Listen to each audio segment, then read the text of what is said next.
everyone, welcome back to another video. Today we're going to be doing a chill session video, and this will pretty much be me going over different cards that could potentially work in Sacred Beasts. I've been trying to work on this deck, making it so that it could become a more competitive style deck, so I'll be going over a few cards that I think are viable options and I'll give my reasons for them.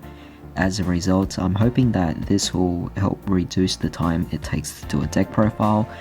That way I won't have to spend so much time actually explaining different options, because it will all be done in this particular video for whatever card that might be appropriate for that particular meta. But with that being said, it's pretty simple. I'm just gonna take apart the deck right now and we're gonna go over different cards that I believe would be suitable for this deck itself. So let's begin with the main deck. We have the main Sacred Beasts themselves. Now, I could see myself playing 2 copies of Yugioh and Hamon, but when it comes to Uriah, if I'm to be honest, it's not really a card that I see myself playing 2 copies of. 1 copy is really the most I'll ever play of Uriah. It just doesn't seem to be the most viable because its conditions to gain attack points and defense points are definitely a bit more on the difficult side. So you could see that even though I have 2 copies of each over here in the budget variant, in a more competitive standpoint, it wouldn't really work out as well. So that's what I'm gonna decide on it as the ratios for the Sacred Beasts. As for a lot of these other cards, we have Dark Beckoning Beast, we have Chaos Summoning Beast, I believe to be staples, so they'll definitely work out. Dark Summoning Beast, although it's an older card, I did also mention in the previous chill session video on Sacred Beast that this card is technically one of the more crucial cards now. It's become very good again, so because of that I am thinking about playing 2 copies or maybe even a 3rd copy as well. But for the time being, it is highly on my considerations for what I could actually play in this deck. Now, as for the Chaos Core, it's actually one of the cards that I might be taking out because I don't see it as much of a viable option anymore.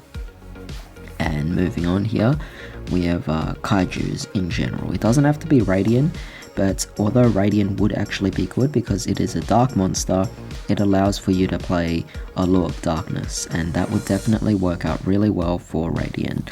So if you wanted to, you could actually play Allure of Darkness, and that would work out for the deck. And I believe in a more competitive deck, cards like Pot of Duality, no, not Pot of Duality, sorry, cards like Pot of Desires and Allure of Darkness would be cards I would actually consider in this deck.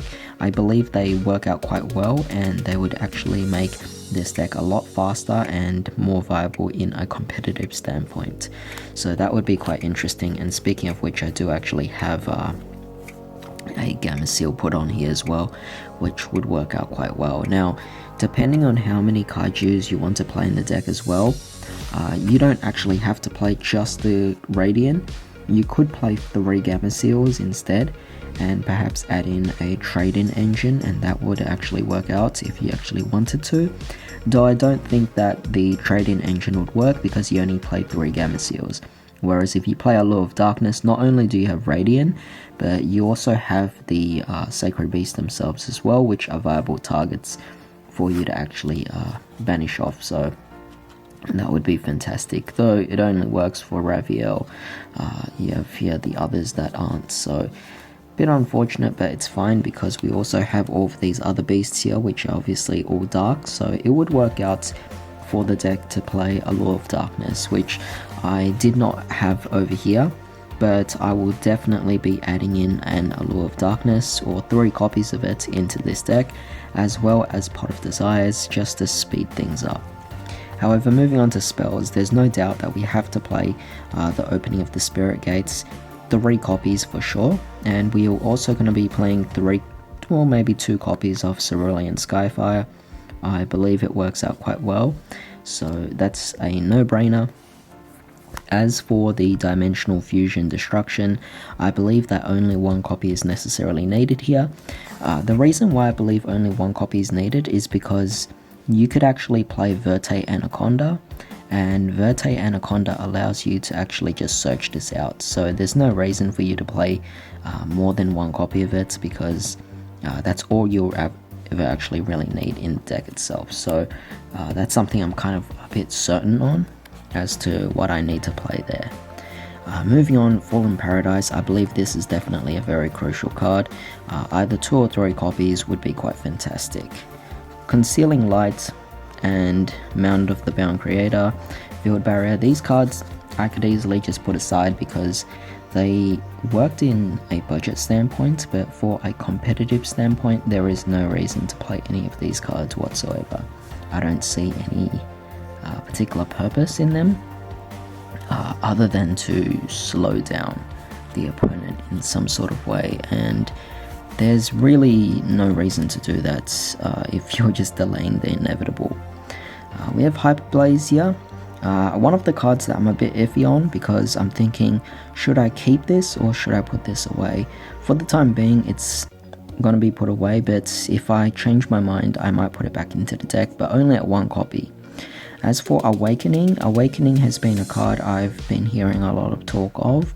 People are playing 3 copies of this, and I kind of understand why. I mean, if you're able to negate activated effects of your opponent's monsters, then why not just play 3? It's so good anyway. So yeah, I think it's a really great card to actually incorporate in the deck, so I'll definitely be adding in more copies of it. We obviously have the Shimmering Scraper Ravio as well. It's pretty much the new one. It's really good, of course, definitely really nice, but only 1 copy is really needed. Of course, these additional cards as well, just added in like so. Another new addition to the deck I'm thinking about adding in would be the Exodius. The reason why I like the Exodius is because it's a level 10, and this will actually allow you to go for a rank 10 Xyz engine, which is definitely very nice.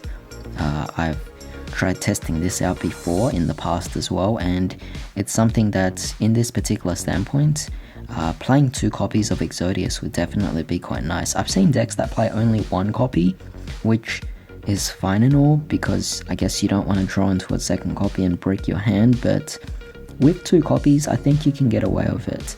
You know, even if I draw into a second copy, just being able to summon it out and go for a rank 10 is definitely quite nice, and you could actually do quite a few plays out of the Exodius, so I'm definitely putting that as a new addition, but let me know what your thoughts are on that. And then we have a few other cards like the World Legacy Succession, the Instant Fusion, and the Pot of Avarice.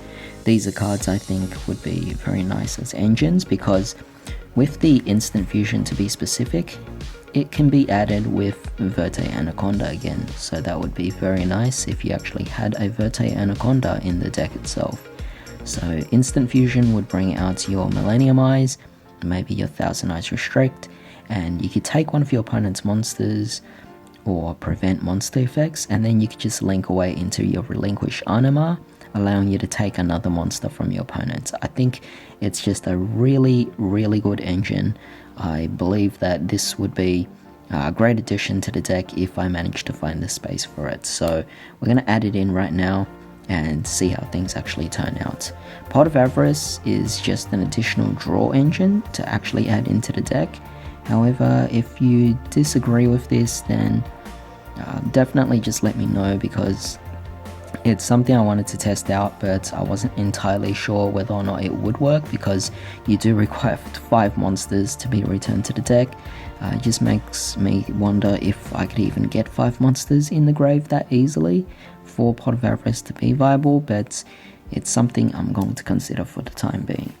We're playing plenty of links, so a World Legacy Succession with Monster Reborn or whatever could definitely also work out.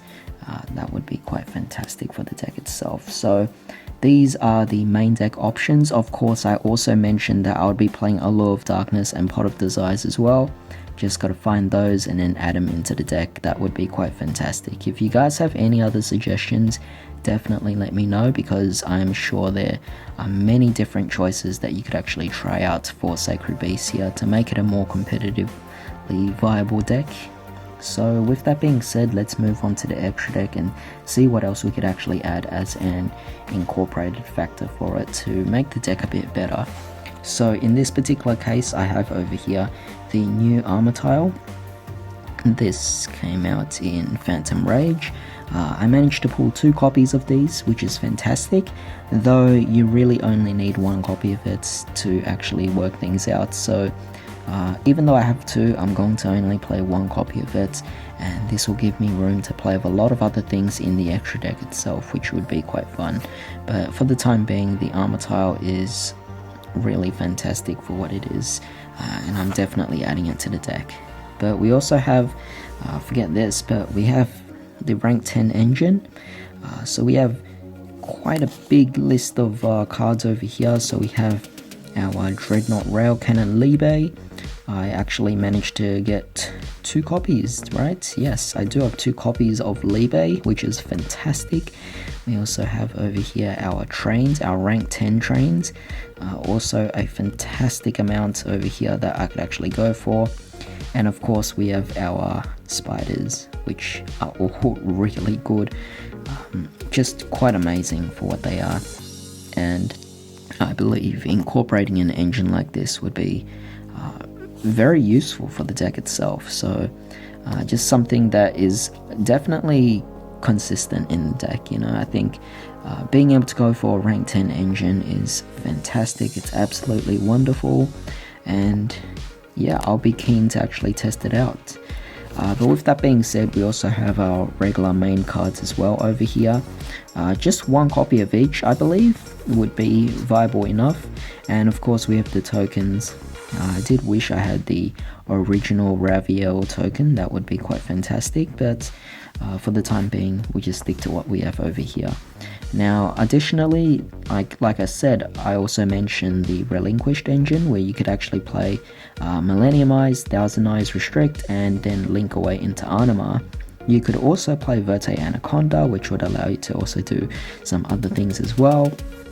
But there are a variety of different link monsters that act more so as like their own separate engines. So we could talk about the Nightmares, we could talk about a lot of other things as well, like It Masquerina, that would allow you to further link climb into one of your bigger boss monsters out there. But of course I wanted to keep this deck as centralized to the Sacred Beasts themselves. I don't want to like fully rely on cards that are in the external side of things, otherwise it wouldn't feel like a Sacred Beast deck. So I am trying to still keep it as pure as possible, with a bit of a splash in of the rank 10s, which I don't want to make as my main win condition of the deck. You want to be winning by beating your opponents with the Sacred Beasts, not with these external cards. As good as they are on the outside, I don't want to be relying on those particular cards. I want to use either Armor Tile or the new Armor Tile or any of my Sacred Beasts to finish off my opponent.